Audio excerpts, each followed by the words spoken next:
Good morning, or whatever time of day it is for you right now, and thank you for joining us. I'm guessing that if you're here, you either feel like you're a weirdo, or you deal with a lot of people who seem like weirdos to you. Either way, if you ultimately want to get better at communicating with people who are different than you are in the right place. I'm Jeremy, and I've been called weird many times in my life, and I generally agree. But what I found, in fact, is that everyone's a weirdo. We all communicate very differently, and once we recognize that, we can find ways to make conversations easier, which is going to help make things better at work, with your family and friends, or any social interaction. I'm glad you are taking this journey with us, so let's get started. Imagine you're in school and the teacher's telling you what you need to do to get a better grade. She splits the class into two groups. In the first group, she says, if you eat ice cream every day, you're going to get a better grade. Yay! And then the other group, she says, in order to get a better grade, you need to drink cough syrup every day. Now I'm asking you, is that fair? Welcome back to How to Talk to Weirdos. Over the next episodes, we're going to be talking about personality types and how they can affect communication. Today's episode is about the difference between introverts and extroverts. Now, in many classrooms when I was growing up, a portion of the grade was on class participation. Basically, talking up. For extroverts, that's like getting ice cream.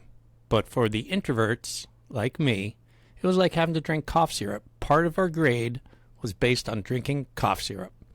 Something that I would do if I really had to, but if I could have avoided it, I would have. School, turns out, is really made for extroverts. It's been institutionalized.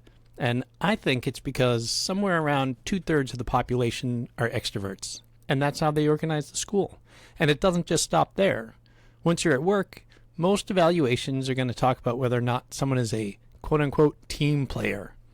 And that has to do with spending time with other people, collaborating, and generally being chummy. So our institutions all favor extroverts. Have you ever heard someone give the advice, you just need to be more outgoing? You just need to be more outgoing. It's as if the people who aren't outgoing are being lazy. They're just not trying. When in reality, there actually is a difference in the character traits. Introverts gain energy from being alone. Sure, they can perform well in groups, and they can go out and be around people, but it's tiring. Extroverts gain energy from being in groups. They tend to get antsy and they get drained if they spend too much time alone. But when someone is very different than you, it's hard to really understand and believe how different they are. So it feels like someone can just be not trying, when really it's much harder for them. This was driven home to me when I took a Myers-Briggs class when I was in high school. The teacher did some great examples, and one of them, she took 5 of us, who happened to be the most introverted in the group, had us stand outside of the room, and then took the 5 biggest extroverts and had them go out of the room on the other side. She told everyone in the classroom what was going to happen. And then she opened the door. We were all standing there on my side, arms crossed, just silently waiting for her to open the door. And she asked us to come in. There were 5 chairs in an arc. There were 5 of us, but we did not sit down. We just stood there and looked at her. Now, the people in the class were laughing, and we had no idea why. And then she said, why don't you have a seat? So we all sat down. Everybody had either their arms or their legs crossed. I was on the left side, and sure enough, I actually slid the chair out a little bit so that I didn't have to be quite so close to the person next to me. The people now are laughing out loud. We still don't know why. The teacher then asked us, just in general, to no one specifically, if you had to go on a vacation, tell me where you would go and who would go with you.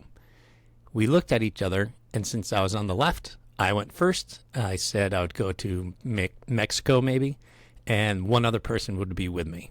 And then we went in order. We each told her where we were going. Some people went alone. Some people brought maybe one friend. The people were laughing so hard, and we had no idea why. And the teacher said, they're laughing because I told them exactly what you would do. I said, when you came in, you would be silent. You wouldn't sit down. And when you did sit down, you would all have either your arms or your legs crossed, and if someone's really introverted, they might slide the chair out. And then when I ask where you're going to go on vacation, without even talking, you would figure out who goes first. You would each go one by one. And when you were asked how many people, you might invite one person. And we didn't think this was funny at all, and we didn't understand it. She said, it's funny because this next group, when I open the door, they're going to be loud. They'll all be talking to each other. I'll have to ask them to come in twice. And when I do, they will just sit down without being told. And whoever sits in Jeremy's chair is going to slide it back. All of them will be touching each other. And when I ask about vacation, they're going to huddle up, assuming that I asked them as a group. They're going to figure out where they want to go together. And when I ask how many people, they're going to invite all of you. I thought that was the most ridiculous thing I'd ever heard. No one could possibly behave that way. Sure enough, that is spot on exactly what happened. And what that did for me was really drove home people can be very, very different in the way they communicate, in the way they think, in the way they process. Until you have an example like that, it's hard to really believe it. You can understand in theory that they're a little bit different than you, but that helped me realize people really are different, and you need to pay attention to it if you want to be able to communicate well with them. If you are an introvert, fear not, there is hope. Even though institutions are kind of designed for extroverts, there are many very, very successful introverts. Interestingly, even though only about a third of people are introverts, about 2/3 of public speakers are introverts, like Nelson Mandela. And his speeches are so famous that there are at least 15 quotes you've probably heard, and I just used one the other day. A lot of famous actors are actually very introverted. Scarlett Johansson, Lady Gaga, and get this, Kim Kardashian. Never would have thought that. So being an introvert isn't a weakness, it's just a trait. Everybody thinks that salespeople have to be extroverts, but studies actually show that some of the best salespeople are introverts. I've been to many sales trainings, and in every one, someone has used the phrase, you have 2 ears and 1 mouth, use them in that ratio. And they're saying that because the assumption is salespeople are extroverts and they're going to want to talk. So it was never an issue for me because I'd rather ask questions. It makes sense that I want to ask questions and I don't want to talk. So that part was easy for me. It's not as easy for extroverts. Have you ever been to a networking event? Oh, that is something totally built for extroverts. All the people, you get to go talk to them. It energizes them, and they can be the life of the event. If you look and you see the introverts, they don't really want to be there.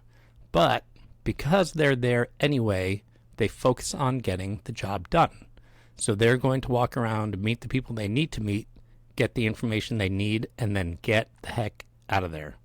So it's two very different ways to go about a networking event. Both of them can be very effective. Again, being an introvert or an extrovert is not a strength or a weakness. It's just a difference to be worked with. So, what do you do? In personal relationships, if you are in a relationship with someone who is on the opposite end of this spectrum than you, ask them if they want to be alone. In times of stress or grief or when something is really challenging, I personally want to be alone. And I'll use that time by myself to work through it. A lot of other people, when they're having stress, they want to be around other people. They want to share, they want to talk about it. So just because you know what you like, don't assume the other person wants the same thing in times of stress. Ask the question, would you rather be alone right now, or would you like to have someone around you? Always ask the question. If you're at work and you're going to meetings and you're an introvert, be prepared. Have a goal. Have a goal of what you're going to accomplish in the meeting. Have prepared stories or statements or comments that you know that you can use, and then go in and make sure that you say those things. If you're an extrovert at work or anywhere else really, pause before you speak. If somebody asks a question, try to wait. Try to be the second person to talk.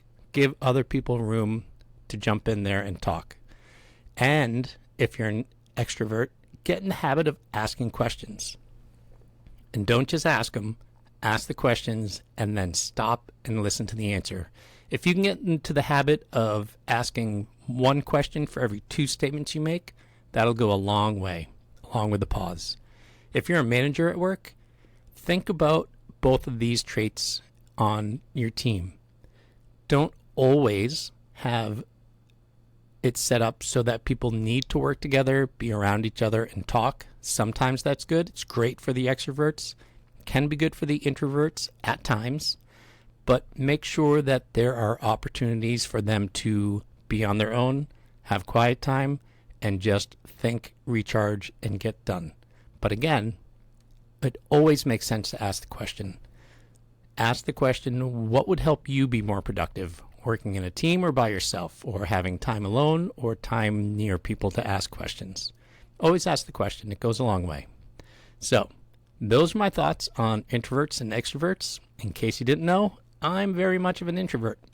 Over the next few weeks, we're going to be talking about different character traits like thinking versus feeling, and if you're a planner or reactor, that sort of thing.